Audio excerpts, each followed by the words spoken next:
दुख का सबसे बड़ा कारण। इस घर पर उस आदमी को बहुत ज़्यादा मोह था। वह घर की जी जान से देखभाल करता था। छोटी मोटी प्रॉब्लम आए तो उसे तुरंत दुरुस्त करता था। कई बार लोगों ने उसे उस घर को बेचने की सलाह दी थी। बहुत लोगों ने उसे बहुत अच्छी कीमत पर उस घर को मांगा भी था।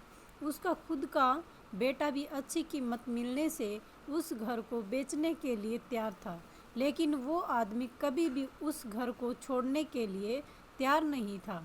उसे जीवन में किसी भी और वस्तु से ज़्यादा इस घर पर गर्व था, अभिमान था।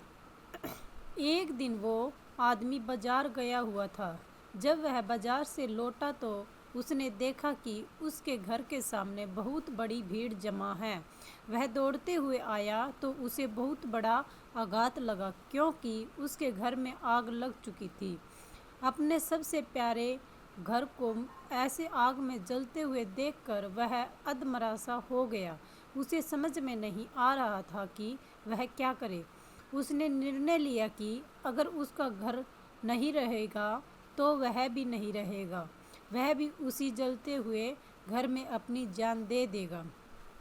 अपने दुख में जब वो आदमी जलते हुए घर में जाकर अपनी जान देने गया, तब वहाँ तमाशा देख रहे लोगों में से एक ने उसे रोक लिया और उसे कहा कि क्यों बेवजह अपनी जान देना चाहते हो, क्योंकि अब यह घर तुम्हारा नहीं है। एक दिन पहले ही तुम्हारे बेटे ने इस घर का सौदा किसी के साथ कर दिया था। जैसे ही उस आदमी को इस बात का पता चला, उसका सारा दुख खत्म हो गया। अब वह आदमी भी वही बाकी लोगों की तरह खड़े होकर उस घर के जलने का तमाशा देखता रहा। जब वहाँ पर उस आदमी का बेटा आया तो वह आदमी अपने बेटे के पास जाकर उसे कहने लगा, ज़रूर मैंने पिछले जन्म में कई पुण्य किए होंगे, इसलिए मुझे तुम्हारे जैसा बेटा मिला। अगर तुमने इस घर को सही समय पर बेच ना दिया होता तो आज मेरी जान चली जाती। तुमने इस घर को सही समय पर बेचकर मेरी जान बचा ली बेटा। बाप की बातें सुनकर बेटे का मुंह उतर गया।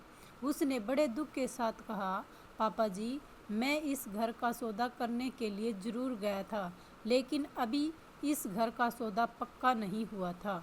यह सुनते ही आदमी का दिल फिर से बैठ गया। वह अपना सर और छाती पीट पीट कर रोने लगा और कहने लगा कि मैं बर्बाद हो गया, पहले किसी और का घर जल गया। यह जानकर जो उसे खुशी हुई थी वह अब उसका घर है, यह जानकर दुख में बदल गई।